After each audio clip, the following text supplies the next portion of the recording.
Brother and sister veterans, we're here today with Eric Trump, and it's a great day. I want to make sure everybody knows that Admiral Kubik was with us from the very beginning. He was back in 16 and is a real warrior. I was so glad some of the Navy senior flag officers were standing up. The Flynn. Hey everybody, Brick Suit here. I am in a fabulous event for President Trump rally hosted by Turning Point Action. And I know we all love our veterans, but there's a group out there you really check out.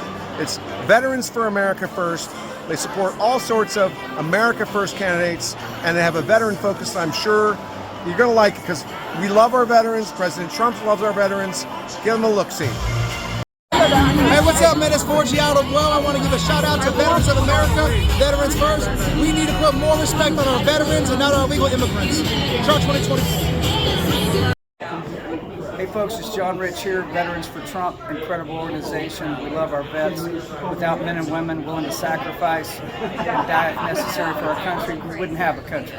We all know that. Much respect and much love. God bless you. Perfect. Hey, Congressman Mike Collins here. Listen, a big shout out to Veterans for America First, organization out there doing great things, backing candidates and helping our veterans, people who really need your help and deserve all the gratitude. Debt we could never repay them. Thank you for what you're doing. Keep up the hard work.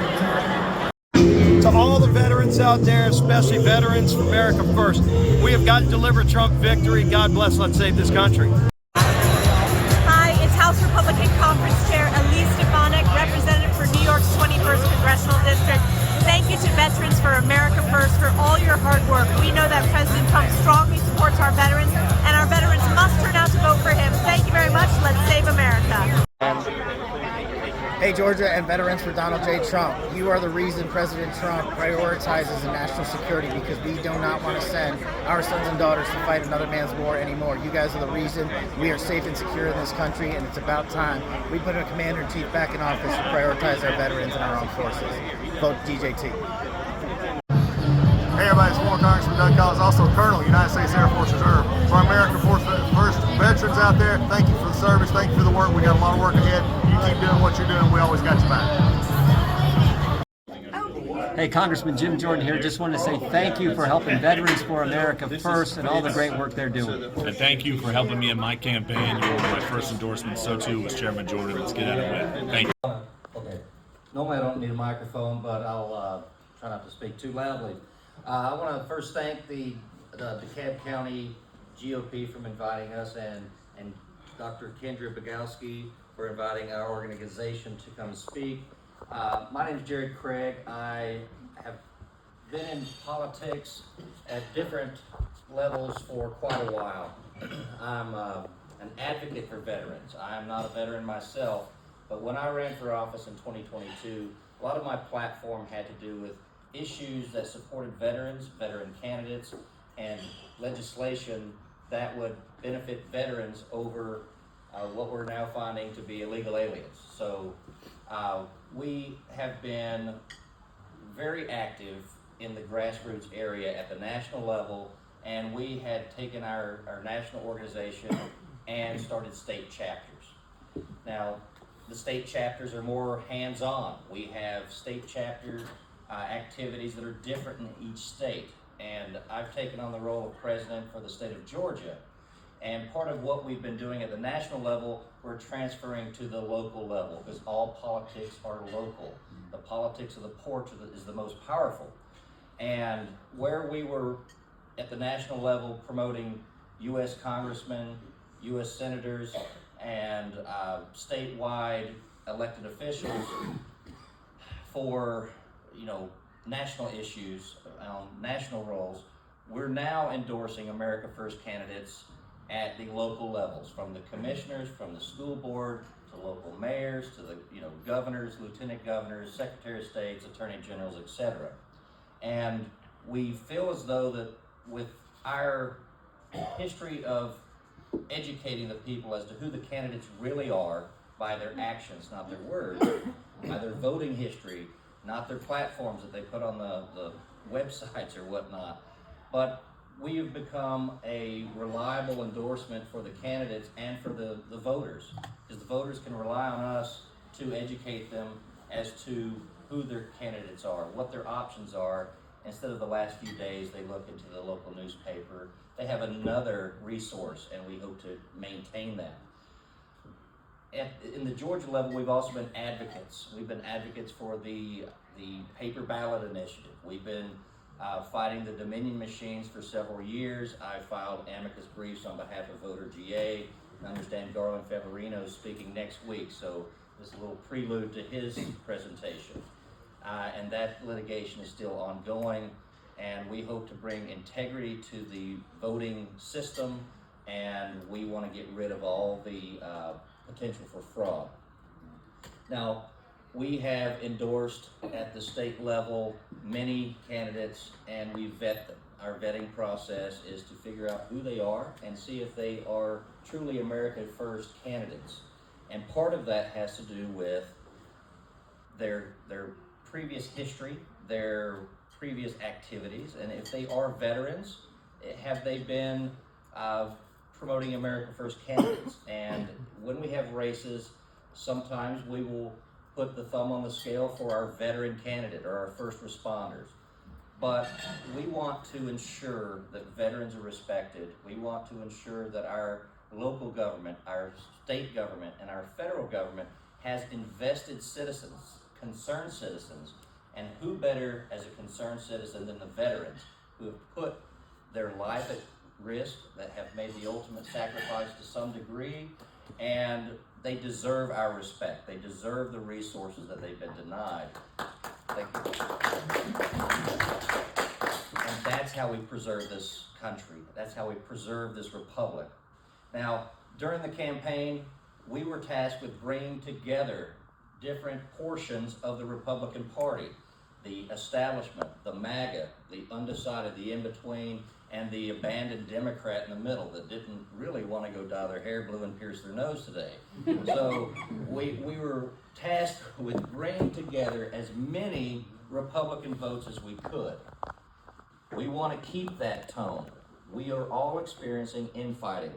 We're experiencing infighting. I won't mention the convention other than just saying that's kind of the starting point of the midterm infighting cycle. And what we want to do is preserve our way of life for more than 2 years. We don't want to have the House and the Senate flip back in 2 years. So I invite you to have those discussions, but with the purpose of distilling the Republican conservative message, not for the portion or the idea of polarizing us, because that weakens us. That harms the swing voter, the undecided, the new voter, the youngster that just became 18. That's who we're dissuading with this infighting. And we can, challenge each other in principle, but realize we're on the same side. And the toxic polarization, I don't think is really great, especially in what we have been determined as a swing state. And the swing states, we need to focus on unity. We need to focus on core beliefs and inviting those people who might not agree with us 100% to come together and vote with us to preserve the small lead that we have. And if we don't protect our republic, we're certain to lose it. So that's our message. That's what we've been doing. We've been out educating. We've done documentaries. We speak at events like this. We promote candidates. We're behind the scenes. We have press releases. We are very active on social media. So I invite you to join us on social media. Follow us. Our website is VFAF.us is our national site, where the majority of our messaging, press releases, social media, and event calendars are listed. Additionally, I want to finish up that we also focus on troubling events of the day, and our state chapters work together. More recently with the issues in Texas and the Texas flooding. Although Georgia wasn't directly impacted, we operated to coordinate various states to assist, and we're not fundraising on that. We're doing that for the benefit of the people. We're just here to help, and we promote that type of unity nationwide from state chapter to state chapter, and we hope to make an impact to save as many lives and to provide whatever help we can for the victims of the Texas floods. And I believe that's a thing near and dear to our hearts. So I want to thank y'all for allowing us to come speak, and that's my time. So thank you very much. I appreciate it. Good morning, everybody. I'm Stan Fitzgerald with Veterans for America First. Since Jared covered what we're doing here in Georgia through the state chapter, and Frederic's going to elaborate on that, I'll let you know a little bit about our history. I'll keep it brief. We were formed in 2015 when President Trump came down the escalator. A group of veterans, including flag officers, came out to support him. Our organization at that time provided security for the president before he had it as candidate Trump. Admiral Charles Kubik was one of the first flag officers to come out and support candidate Donald Trump. I think I have General Flynn on film admitting that in the documentary, but I don't know. But the Admiral was first out there, and he went on to be a campaign advisor for Donald Trump at that time on foreign policy. The Admiral was invited into the administration, but he declined because he was tasked with building a portion of the southern border wall. So what you saw in Texas, that big opening that Biden stopped, that was Admiral Kubik who built up to that point and almost finished it. Tom Homan was an advisor on our national board because we were so much into securing the border. Everyone knows Tom has gone on to do great things for the administration. He's the American Bureau. Me personally, Kendra gave you a little bit about my background.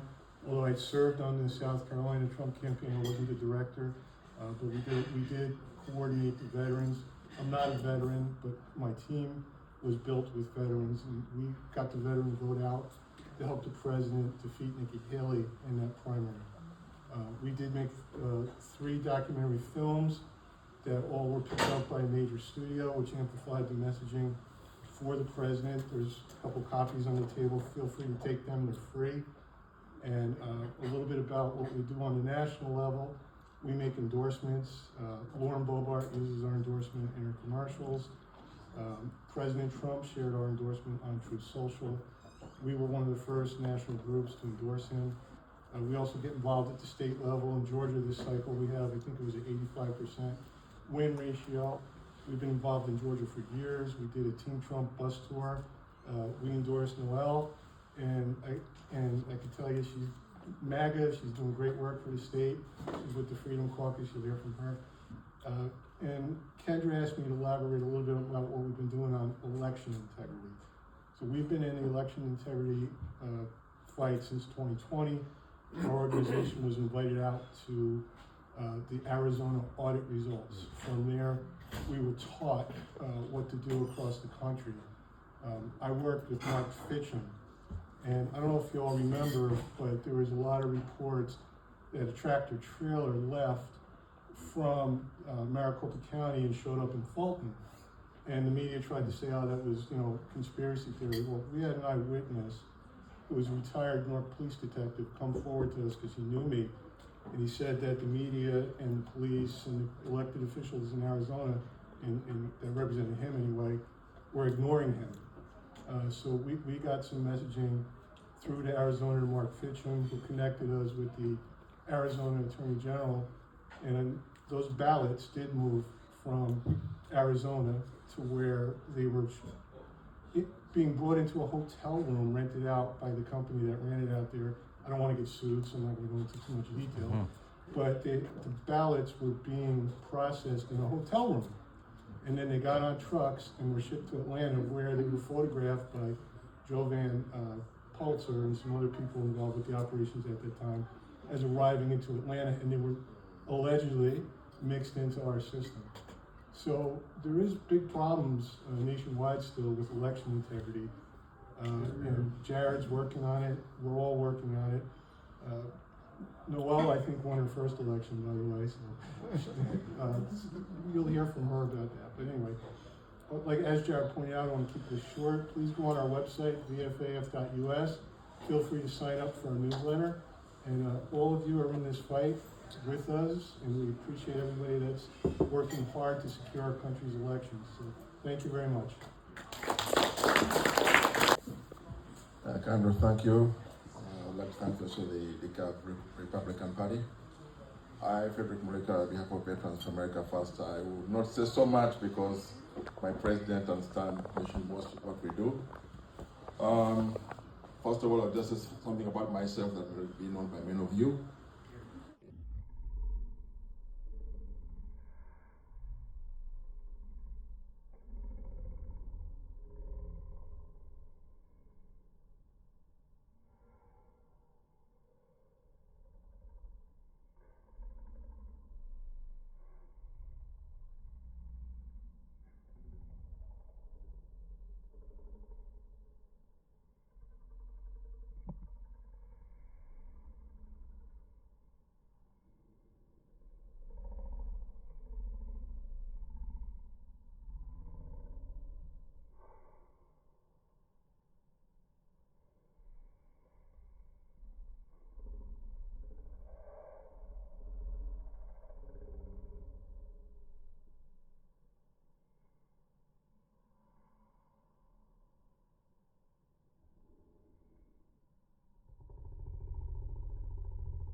Thank you.